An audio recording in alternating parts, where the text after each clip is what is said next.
नमस्ते। आज हम यहाँ रविंद्र केलेकर द्वारा रचित पतझड़ की टूटी पत्तियाँ के दो पार्ट हैं। एक है हमारा गिन्नी का सोना और दूसरा है हमारा झेन की देन। तो यहाँ जो आपके सिलेबस में से जो गिन्नी का सोना है वो कट चुका है, तो हम केवल झेन की देन के विषय में यहाँ जानेंगे। और रविंद्र केलेकर द्वारा ये रचित है।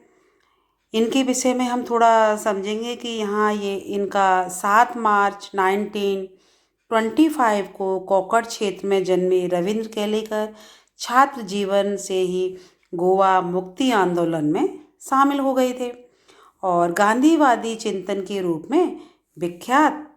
केलेकर ने अपने लेखन में जनजीवन के विविध पक्षों, मान्यताओं और व्यक्तिगत विचारों को देश और समाज के परिप्रेक्ष्य में प्रस्तुत किया है।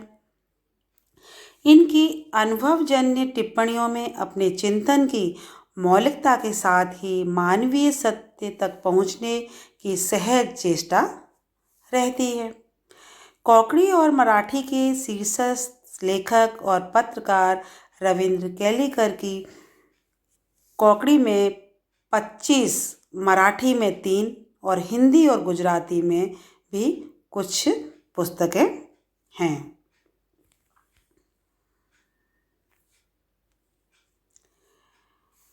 प्रकाशित हैं। केलेकर ने काका कालेलकर की अनेक पुस्तकों का यहाँ संपादन किया और उनका अनुवाद भी किया है। गोवा कला अकादमी के साहित्य पुरस्कार सहित कई पुरस्कारों से सम्मानित केलेकर की प्रमुख जो रचनाएं हैं वो हैं कोंकणी में उजवा डाचे, सूर, समिधा, सांगली, उथांबे, मराठी में कोकड़ीचे, राजकरण, जापान जैसा दिसला और हिंदी में पतझड़ में टूटी पत्तियाँ, जिसके 2 पार्ट हैं। पहला है हमारा गिन्नी का सोना और दूसरा है हमारा झेन की देन। तो मैं पहले भी आपको बता चुकी हूँ कि जो गिन्नी का सोना है वो आपके सिलेबस में से कट गया है, तो हम केवल यहाँ पर इसका जो पाठ प्रवेश है उसे भी यहाँ पर हम समझेंगे।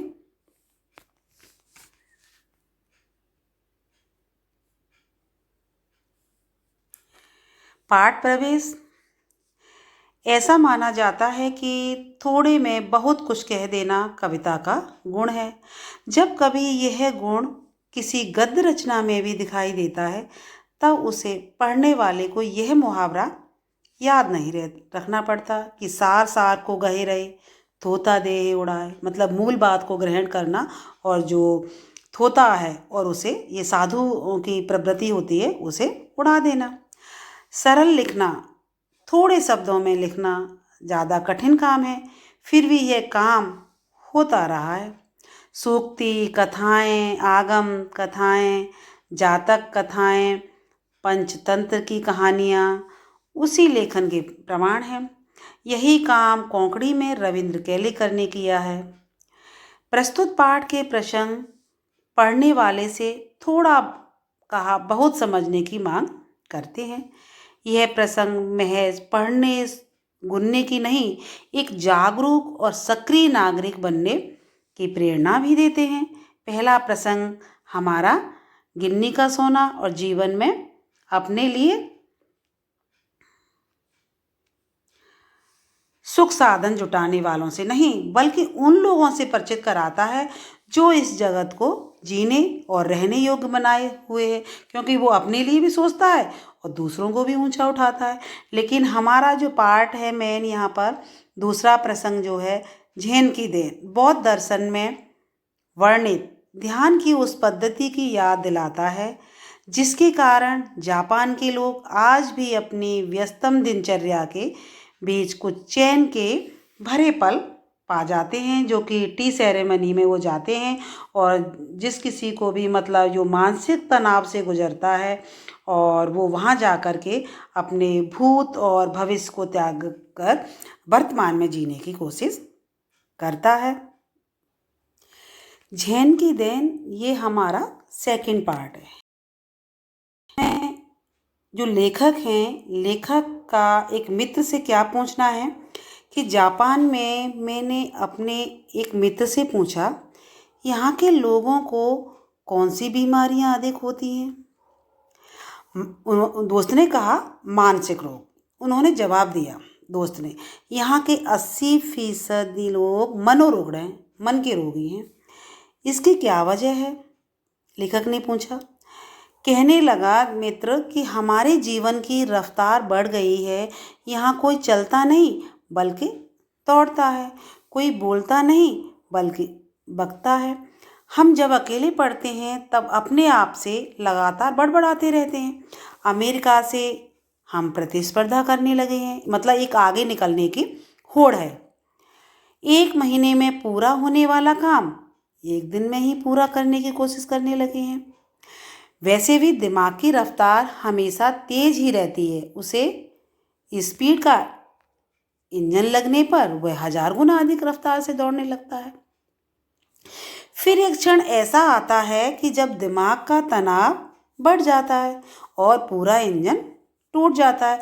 जब हम एक महीने का काम एक दिन में करेंगे तो हमारी मानसिक स्थिति है वो क्या होगा कि डगमगा जाएगी। दिमाग का तनाव तो बढ़ेगा ही और पूरा इंजन टूट जाता है। यही कारण है कि जिससे मानसिक रोग यहाँ बढ़ गए हैं। ये जो रविंद्र केलेकर उनके जो मित्र हैं उनका लेखक से यही कहना है। शाम को वह मुझे एक टी सेरेमनी में ले गई। तो यहाँ जो लेखक है वो अपने मित्र के विषय में बताता है कि जो मेरे मित्र हैं वो टी सेरेमनी में मुझे ले गए। चाय पीने की एक विधि है, उस विधि का नाम क्या है? तो जापानी उसे चानोयू कहते हैं। जो चाय पीने की विधि है उसको जापान में क्या कहते हैं? चानोयू। वह एक 6 मंजिली इमारत थी जिसकी छत पर दफ्ती की दीवारों वाली और तातामी तातामी मतलब चटाई की जमीन वाली एक सुंदर पर्णकुटी थी। बाहर बेढप सा एक मिट्टी का बर्तन था, उसमें पानी भरा हुआ था।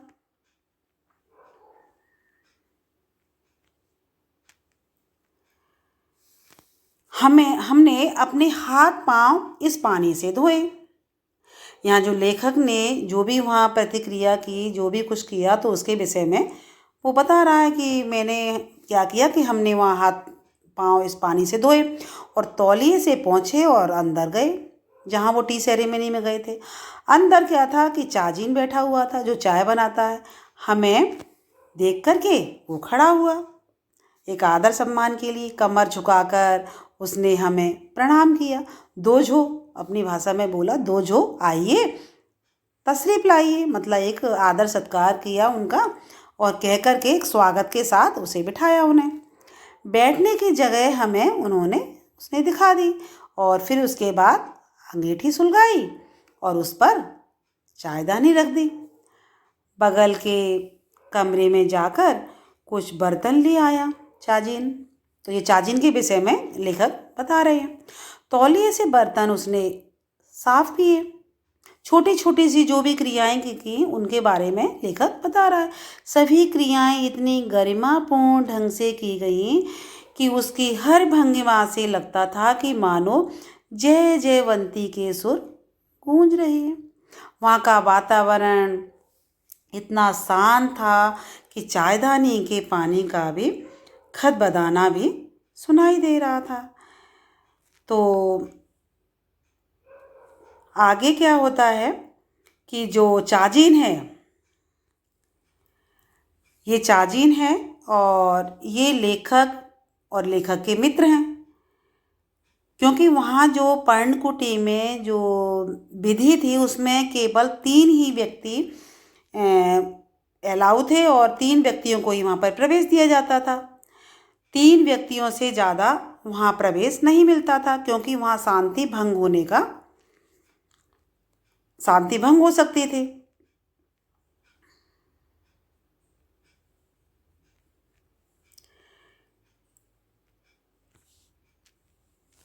अब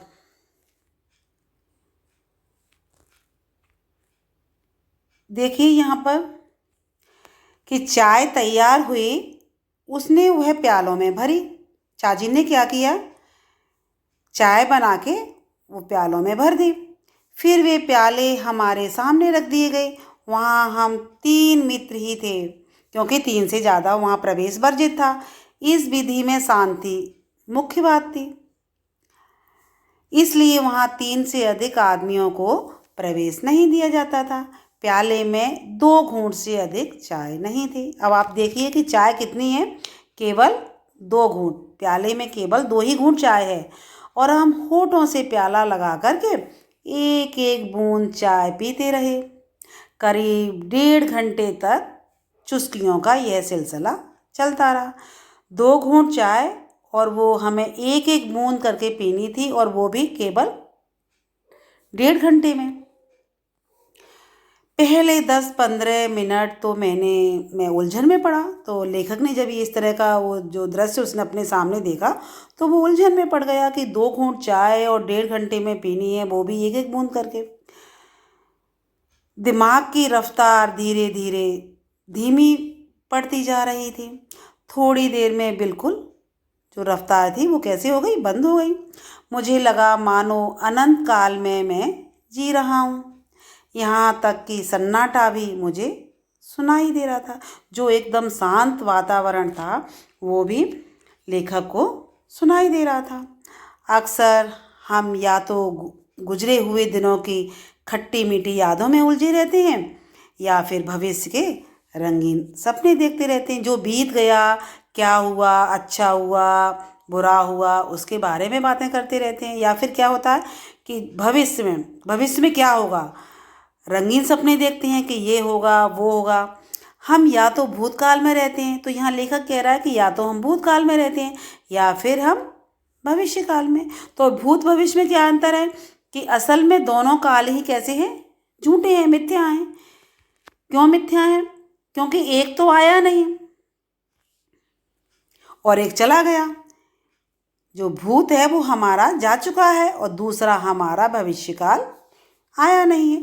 हमारे सामने है केवल वर्तमान क्षण, वर्तमान काल है जिसमें हम जी रहे हैं, वही सत्य है। सत्य क्या है? केवल वर्तमान, उसी में जीना चाहिए। ये बिल्कुल यहाँ लेखक ने कहा है कि हमें केवल वर्तमान में जीने की कोशिश करनी चाहिए। चाय पीते पीते उस दिन मेरे दिमाग से भूत और भविष्य दोनों काल उड़ गए।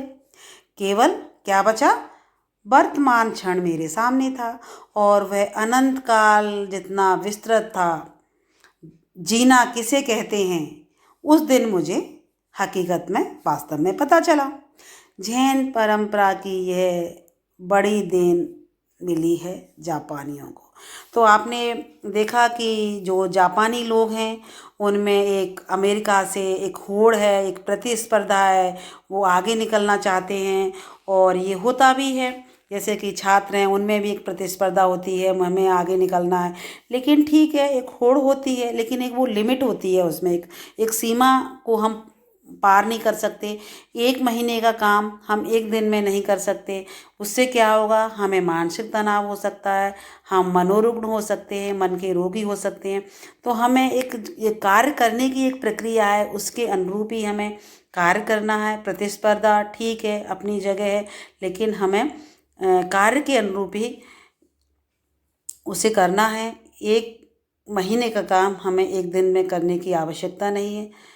जिस तरह एक प्रक्रिया होती है, उसी के अनुसार हमें कार्य को करना चाहिए, एक समय सीमा के अंदर। तो आपने देखा, जापानियों के विषय में जाना। लेखक ने मित्र के साथ जो वो पर्णकुटी में जाते हैं, उनके सामने से भूत और भविष्य गायब हो जाते हैं, केवल वर्तमान क्षण उनके सामने रहता है। तो आपको ये जो पाठ है वो आसानी से समझ में आ गया होगा। धन्यवाद।